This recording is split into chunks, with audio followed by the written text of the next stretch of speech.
Assalamualaikum warahmatullahi wabarakatuh. Perkenalkan, saya Vera Fatkulil Jannah, NPM 2022-01043, perwakilan dari kelompok 3. Di sini, saya akan mempresentasikan hasil analisis EBN intervensi pemberian oksigen dan elevasi kepala 30 derajat pada pasien cedera kepala sedang. Sebelumnya, saya akan memperkenalkan anggota kelompok 3. Yang pertama, Larasia Gloria, Aisyah Bila, Aryana Marantika, Dewi Indah Agustin, Endang Muftia, Vera Fatkulil, Idah Maisyarah, Maritsia Karisma, Kori Aina, Sasi Della Kirana, Tania Fitrialina, dan Yusuf Abdul Razak. Selanjutnya, untuk presentasi kali ini, ada 4 poin yang akan kami bahas. Yang pertama, yaitu pendahuluan, terdiri dari latar belakang, kemudian hasil analisis dengan PICO, yang ketiga penutup, kesimpulan, dan daftar pustaka. Masuk pada poin pertama, yaitu pendahuluan. A. Latar belakang. Gangguan sistem syaraf pusat merupakan salah satu masalah pada bidang kesehatan yang masih minim pemecahannya. Adanya serangan berulang merupakan efek morbiditas jangka panjang sebagai akibat dari gangguan sistem saraf pusat. Beberapa penyakit gangguan sistem saraf pusat yang banyak terjadi di antaranya demensia, Parkinson, stroke, dan trauma brain injury atau TBI. TBI merupakan cedera fisik pada jaringan otak yang dapat merusak fungsi otak, baik bersifat sementara maupun permanen.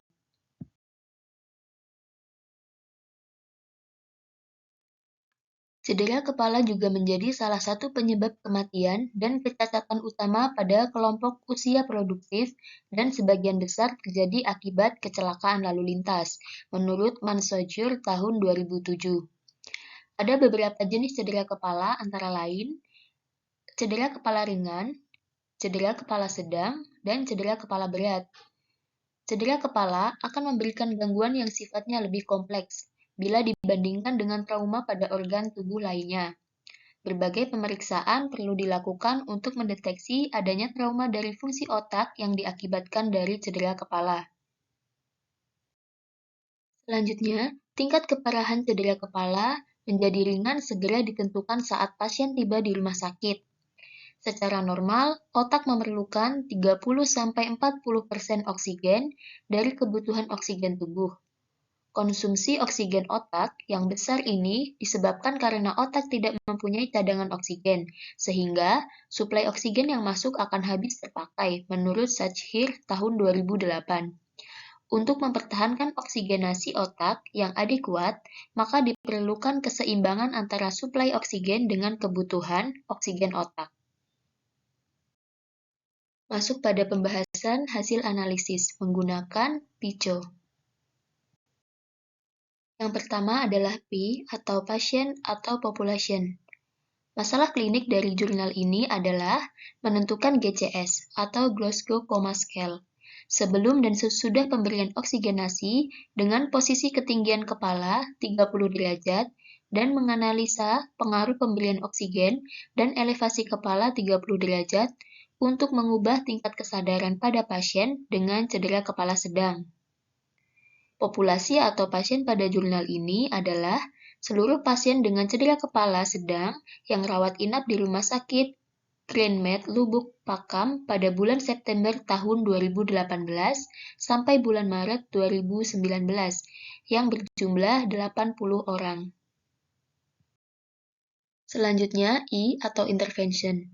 Teknik sampling yang digunakan adalah purposive sampling. Penggunaan data melalui lembar observasi peningkatan kesadaran sebelum dan sesudah dilakukan tindakan pemberian oksigen 100% dan elevasi kepala 30 derajat pada pasien cedera kepala sedang.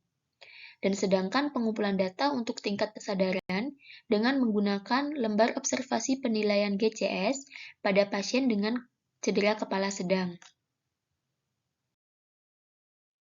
Selanjutnya C. Comparison. Desain penelitian adalah pra-eksperimen atau one group pre-test post-test design, yaitu penelitian yang menggunakan satu kelompok subjek. Pengukuran dilakukan sebelum dan setelah perlakuan, yaitu menganalisa pengaruh pemberian oksigenasi dan posisi elevasi kepala 30 derajat terhadap tingkat kesadaran pada pasien cedera kepala sedang. Teknik sampling yang digunakan purposive sampling, yaitu teknik penentuan sampel dengan pertimbangan tertentu, yaitu pemilihan sampel dengan menetapkan subjek yang memenuhi kriteria penelitian, kemudian dimasukkan ke dalam penelitian sampai kurun waktu tertentu, sehingga jumlah responden dapat terpenuhi. Perbedaan rata-rata antara pengukuran pertama dan pengukuran kedua yaitu 2.800 dalam kurung 95%, C1 3.457 sampai 2.143 dengan standar deviasi 0,919. Dari hasil estimasi interval dapat disimpulkan bahwa 95% diyakini bahwa rata-rata pengukuran pemenuhan kebutuhan oksigen dan elevasi kepala 30 derajat pada pasien cedera kepala sedang pretest dan posttest adalah 0,919. Selanjutnya, outcome. Yang pertama, tingkat kesadaran pada pasien cedera kepala sedang sebelum dan sesudah dilakukan pemberian oksigen dan elevasi kepala 30 derajat yang memiliki rata-rata 10/10 dengan standar deviasi 0,876.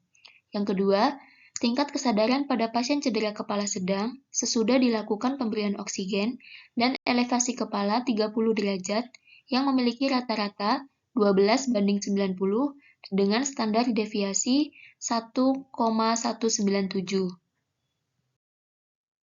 Ketiga, tingkat kesadaran rata-rata sebelum dan sesudah dilakukan pemberian oksigen dan elevasi kepala 30 derajat 2.800 dengan standar deviasi 0,919.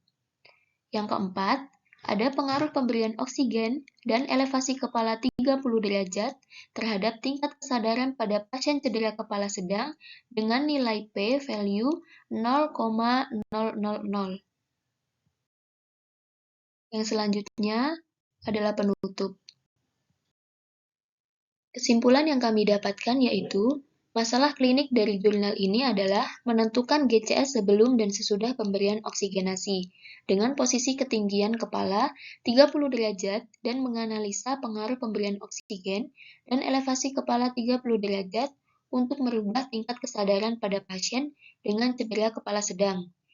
Selanjutnya, pengumpulan data melalui lembar observasi peningkatan kesadaran sebelum dan sesudah dilakukan tindakan pemberian oksigen 100% dan elevasi kepala 30 derajat pada pasien cedera kepala sedang, sedangkan pengumpulan data untuk tingkat kesadaran dengan menggunakan lembar observasi penilaian GCS pada pasien cedera kepala sedang. Dan untuk hasil tingkat kesadaran rata-rata sebelum dan sesudah dilakukan pemberian oksigen dan elevasi kepala 2.800 dengan standar deviasi 0,1919. Berikut adalah daftar pustaka yang kami jadikan sebagai landasan teori. Terima kasih, itulah presentasi dari kelompok 3 yang dapat kami sampaikan. Mohon maaf apabila dalam presentasi banyak kekurangan dan kesalahan kata. Saya akhiri, wassalamualaikum warahmatullahi wabarakatuh.